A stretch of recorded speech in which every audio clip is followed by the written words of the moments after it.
दिदी तपाईँ साटो ल म हेर्नु त धेरै पातलो पनि भोलिपछि काट्दा पर्दैन के गाँजा हान्दाखेरि यो भन्दा पातलो जति टुक्का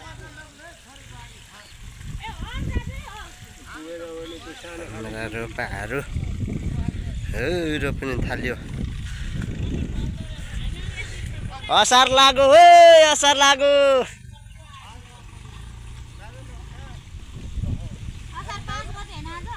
हो